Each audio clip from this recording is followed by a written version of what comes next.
రోడ్లు ఇవన్నీ చెప్తారు. మొన్న అట్టాసంగా చెప్పారు అధ్యక్ష, సంక్రాంతి కల్లా అన్ని గతలు కప్పాలని. పదండి ఆరు జిల్లాలో నా పక్కన జిల్లా ఆయన శ్రీకాకుళం, నాది విజయనగరం, మా ఇద్దరిది ఉత్తరాంధ్ర. మీరు చూడమనండి,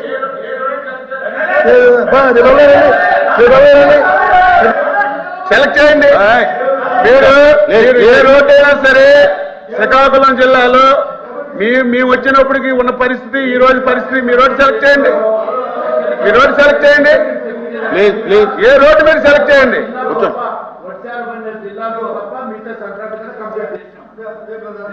చేసుకోండి సార్. లోపి గారు కంటిన్యూ చేయండి. రికార్డులో ఉన్నా చూడండి ప్లీజ్. కంటిన్యూ మంత్రి గారు, మీ ప్రణాళిక అవి చేయాలని కనపడుతుంది. చేసామంటే అవుద్ది, అది చేసామంటే ఒప్పుకోను, చేస్తున్నామంటే ఒప్పుకుంటాను, చేస్తున్నామంటే ఒప్పుకుంటాను. చేస్తున్నాం, ఆయన చేస్తామన్నారు. మేము చేశామో లేదో పబ్లిక్ తెలుసు. మీరు 5 సంవత్సరాల్లో ప్రధాన రంగాలైనటువంటి ఇరిగేషన్ ని, వ్యవసాయ శాఖని, ఆర్ఎన్బి పంచాయతీరాజుల్ని, గ్రామీణాభివృద్ధిని, ఇటువంటి ప్రజలకి ఉపయోగపడినటువంటి ఒక 5-10 డిపార్ట్మెంట్లకి గ్యాడ్రేజ్ తాళంతో మొత్తం కప్పుతో తాళం వేశారు అధ్యక్ష. ఒక పైసా ఖర్చు పెట్టలేదు. దాని గురించి మాట్లాడమని చెప్తున్నాను. మేము వచ్చి 8 మాసాలు అయింది, 8 మాసాలు అయింది అధ్యక్ష. ఇవన్నీ ఎందుకు? మేము రేపు అధికారంలోకి వచ్చిన తర్వాత 2000 రూపాయలు పింఛను 3000 చేస్తాము అని ఓకదంపుడు ఉపన్యాసం ఇచ్చారు. ఎప్పుడు చేశారు? 250 250 పంచి ఎలక్షన్లకు 10 రోజులు ముంచేశారు. వీళ్ళు మాకు మాట్లాడుతున్నారు. కూర్చోండి. ఎల్ఓపి గారు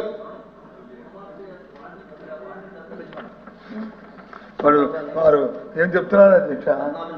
మేము ఆ రోజు చెప్తాను, దాని మీద డివిషన్ వద్దండి. నిన్న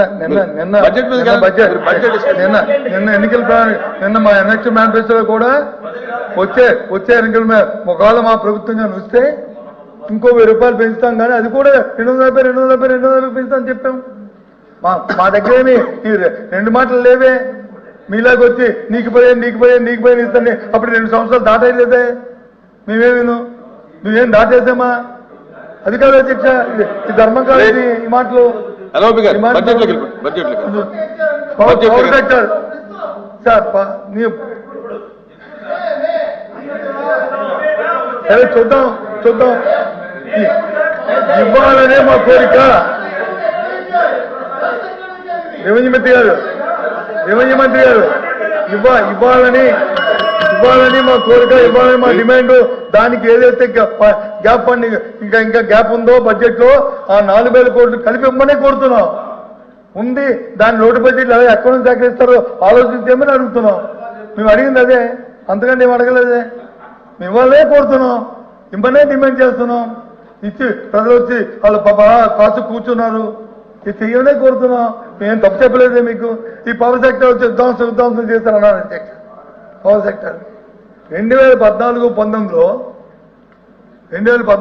అధ్యక్ష ఈ పవర్ సెక్టార్కి 56,000 కోట్లు అప్పు తీసుకొచ్చి పెట్టారు అధ్యక్ష. 56,000 కోట్లు ఇప్పుడున్న ప్రభుత్వం అప్పుడున్న ప్రభుత్వం అదే అధ్యక్ష పేశారు. మరి 19-24లో మేమంతా పవర్ సెక్టార్కి అప్పు ఇచ్చాం అధ్యక్ష. అంకెల్లో చూడమని అధ్యక్ష 36,000 కోట్లు మాత్రమే. 36,000 కోట్లు మాత్రమే. ఏదైతే ఇప్పుడున్న 1,22,000 కోట్లు ఉందో అది పాతది. దాంతోపాటు తెలుగుదేశం పార్టీ అధికారంలో ఉన్నప్పుడు చంద్రబాబు నాయకత్వంలో 1914లో ఇంకో 50,000 కోట్లు. దాని తర్వాత మేము చేసిన అప్పు తెచ్చి 36,000 కోట్లు కలిపితే 1,22,000. ఆ 1,22,000 మేము పెట్టింది కాదే, కాగితాలు ఉన్నాయి. ఇవి వాస్తవాలు ఇవ్వటే చూడండి అధ్యక్ష. చూడండి, మీరు పంపిస్తాను చూడమని అధ్యక్ష. నమ్మకం చెప్పాము. అంతేకాదు నిన్న కూడా మేము డిమాండ్ చేస్తాం అధ్యక్ష. ఏది మా ప్రభుత్వ అధికారంలోకి వస్తే మేము విద్యుత్ ఛార్జీ పెంచమని చెప్పారు. చెప్పిన తర్వాత స్టోవ్ ఛార్జీలు వేశారు. తగ్గింది దేవుడు. అదే చెప్తాను ప్లీజ్. అధ్యక్ష అధ్యక్ష అధ్యక్ష 1 minute 1 minute అధ్యక్ష 1 minute అధ్యక్ష 1 minute. ఇప్పుడు ఏదో అపోజిషన్ లీడర్ కదా అని టైం ఇస్తే అన్ని అవాస్తవాలు మాట్లాడితే మేము దాన్ని వినడానికి లేదు అధ్యక్ష 1 minute అధ్యక్ష. ట్రూ ఆఫ్ ఛార్జీలు అధ్యక్ష, ట్రూ ఆఫ్ ఛార్జీలు. ఆ పాపం కర్మ కర్త క్రియ మీరే, అది మీరే కూర్చోండి. ఏదైతే దానికి రాసి ఇచ్చారో అది కంటిన్యూ అవుతుంది. మొన్న మేము వచ్చిన తర్వాత చెప్పాం, మొన్న స్టేట్మెంట్ కూడా విన్నారా లేదు, కరెంటు ఛార్జీలు పెరగము పెంచము అని ఫస్ట్ టైం అధ్యక్ష మేము మీరు కంటిన్యూ చేయండి, కూర్చోండి. సార్ ఈ ఇంటరప్షన్ ధర్మం కాదు సార్, ఈ ఇంటరప్షన్ ధర్మం కాదు. 10 minutes లో క్లోజ్ చేయండి. ఎందుకంటే 10 minutes కాదు, 1 నిమిషాలు కొంచెం చేస్తాను, నాకు అభ్యంతరం లేదు. కానీ ఈ ఇంటరప్షన్ ధర్మం కాదు. ఎందుకంటే ఎల్ఓపి మాట్లాడుతున్నప్పుడు మా పార్టీ విధానాన్ని మేము మాట్లాడుతున్నప్పుడు, ప్రభుత్వం ద్వారా ఇచ్చిన బడ్జెట్ మాట్లాడుతున్నప్పుడు ప్రతి 2 నిమిషాలకి ఇంటరప్షన్ చేయడం ధర్మం కాదు. మంత్రి గారు చెప్పండి, ఫైనాన్స్ మినిస్టర్ లేకపోతే ఒప్పుకుంటాను. ఎన్నిసార్లు చెప్పిన పక్క ఆయన చెప్పారు కదా అధ్యక్ష, ట్రోప్ ఛార్జీ గురించి. ట్రోప్ ఛార్జీలు గత ఏదైతే అప్పుడు వచ్చిన డిస్కౌంట్స్ ఉన్న బడ్డీల వల్ల, డిస్కౌంట్ ఓవర్ పర్చేసింగ్ వల్ల, లేకపోతే ఇంకోటి వల్ల, దీని వల్ల ట్రోప్ ఛార్జ్ 15,000 కోట్లని సెక్రటరీ కమిషన్ వచ్చి చెప్పింది. ఓకే, దాంట్లో ఏం లేదు. ఆ 15,000 కోట్లు ఇవి వచ్చినప్పుడు మీరు పెన్షన్ వాళ్ళు ఆ 15,000 కోట్లు ప్రభుత్వం దాన్ని సబ్సిడీ చేస్తే కదా మరి ప్రభుత్వం ఇవ్వాలి కదా. మా డిమాండ్ ఏంటి? ఆ 15,000 కోట్లు ప్రభుత్వం ఇవ్వాలండి, ప్రజల ఎందుకు భారం అయ్యాలా? అంతకుముందు ప్రభుత్వంలో మేము 48,000 కోట్లు ఈ డిస్కమ్లకి ఇలాంటి సబ్సిడీ ఇవ్వలేదా? ఇది వాస్తవం కదా. గత 5 సంవత్సరాలు మీకే చెప్తాను గత 48,000 కోట్లు ఇచ్చాము. 48,000 కోట్లు ఇచ్చినప్పుడు ఈ 15,000 కోట్లు ఎందుకు ఇవ్వకూడదు? ఎందుకు ఇచ్చి ప్రజలు ఎందుకు భారం అయ్యారా? ఎందుకు చేయాలా? ప్రభుత్వం చెప్పింది అది ప్రభుత్వం ఇవ్వాలని మా తాలూకా డిమాండ్. ప్రభుత్వం ఇచ్చి ప్రజలను ఆదుకోవాలని మా డిమాండ్. మీరు ఇచ్చిన మాట నిలబెట్టుకోవాలని మా డిమాండ్. మీ గౌరవం పెంచుకోవాలని మా డిమాండ్. ఎందుకు చేయాలి పని? చేయాలి కదా, అది చేయకపోతే మా 10 minutes అని చెప్పాను కదా, 10 minutes అయిన తర్వాత మాట్లాడదాం. మీరు మాట్లాడకండి, మీరు ఇలా ఇంట్రెస్ట్ అయితే ఎక్కడ మీరే కూర్చోండి. కూర్చోండి, నేను చెప్పాను కదా అమ్మా, నేను 10 నిమిషాలని చెప్పాను. 10 నిమిషాల తర్వాత నేను కూర్చోమని చెప్తాను. మీరు ఎందుకు లేస్తారు? అధ్యక్ష నేను కూర్చుంటాను. అవాస్తవం నేను మాట్లాడిన దాంట్లో ఏ వాక్య అవాస్తవం చెప్పనండి అధ్యక్ష. ఒక్క విషయం అవాస్తవం మాట్లాడారు ఈయన సత్యదూరమైన మాట ఇది అని చెప్పనండి. నేను రీకన్సిడర్ అయ్యి ఇప్పుడు చెప్పండి, రిప్లైలో నేను రీకన్సిడర్ చేసుకుంటాను. ఎందుకు అధ్యక్ష? ఇది తప్పు కదా అధ్యక్ష. మాటలు ఇలాంటి సత్యదూరమైన మాటలు తప్పు కదా అధ్యక్ష. అదే మాట్లాడుకుంటున్నప్పుడు అందరూ గౌరవ సభ్యులు ఇక్కడ నేను ఒప్పుకోను అధ్యక్ష. ఆయన లిస్ట్ ఒప్పుకోను, లిస్ట్ ఒప్పుకోలేదు.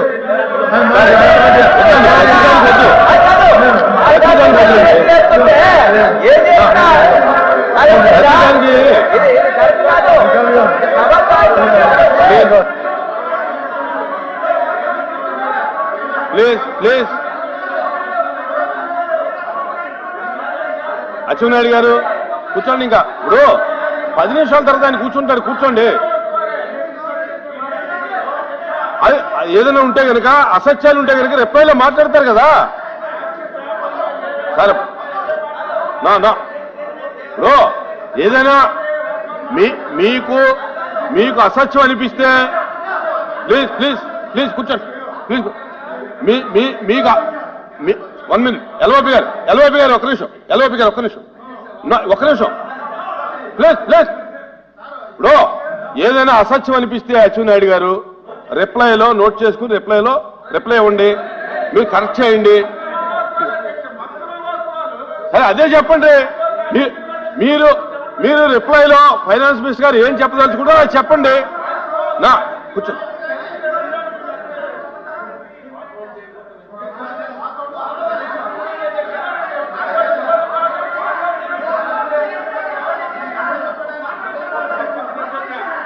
ప్లీజ్ భరత్ కూర్చోండి. కూర్చోండి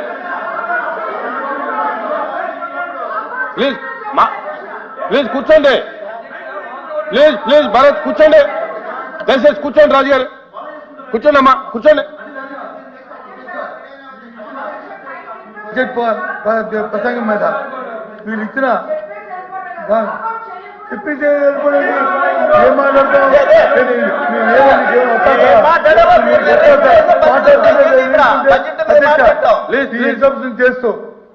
ఇంటరప్షన్ చేస్తూ వాస్తవ విరుద్ధమైన ప్రజా వ్యతిరేకమైన ఈ బడ్జెట్ ని దీన్ని ప్రజల మీద రుద్ది ఇచ్చిన వాగ్దానాలు చేయకుండా మళ్ళీ మీ వాస్తవాలు చెప్తుంటే వాస్తవ విరుద్ధం అయితే ఈ రికార్డు చూసుకుంటే అధ్యక్ష లేచి ఈ విధంగా ఇంటరప్షన్ చేస్తూ ప్రజల్లో ఈ సభలో వచ్చి ఈ విధంగా కార్యక్రమం చేస్తున్న నిరసనగా మేము వెళ్ళిపోతాం కూర్చోండి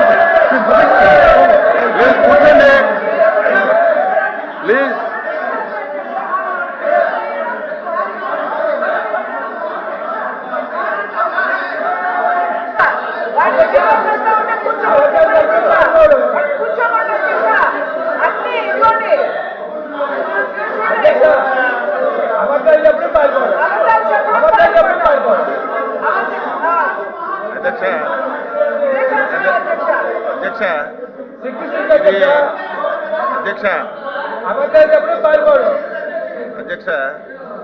అధ్యక్ష ఇది నాకు తెలిసి 7వ రోజు సభ అనుకుంటా 7వ రోజు సభ అధ్యక్ష ఎవ్రీడే ధైర్యం ఉండాలి అధ్యక్ష ఒక మాట మాట్లాడామంటే దానికి ఆన్సర్ వినడానికి ధైర్యం ఉండాలి ఏదో సాక్ష్యాలు రాసిచ్చినవన్నీ ఇక్కడ చదివేసి మీ వాకౌట్ చేసి వెళ్ళిపోతామంటే అది విధానం కాదు అధ్యక్ష ఓకే మీరు మాట్లాడారు మా ఫైనాన్స్ మినిస్టర్ గారు రిప్లై ఇస్తారు ఇది వినే ధైర్యం మీకు ఉండాలి మొత్తం అవాస్తవాలు అధ్యక్ష ఈ కరెంట్ మీద మాట్లాడుతున్నారు అధ్యక్ష కూర్చోండి ఇంకా కరెంట్ మీద 10 సార్లు అధ్యక్ష కూర్చోండి సార్ 10 సార్లు పెంచారు రేట్లు 10 సార్లు అధ్యక్ష జూలైలో 5% పెంచారు ఏప్రిల్ 2020లో 15% పెంచారు సెప్టెంబర్ 1 2020లో 3% పెంచారు ఏప్రిల్ 1 2021లో 10% పెంచారు జూలై 1 2021లో 7% పెంచారు ఏప్రిల్ 1 2022లో 12% పెంచారు జూలై 1 2022లో మళ్ళీ 5% పెంచారు ఆగస్టు 1 2023లో 8% పెంచారు ఏప్రిల్ 24లో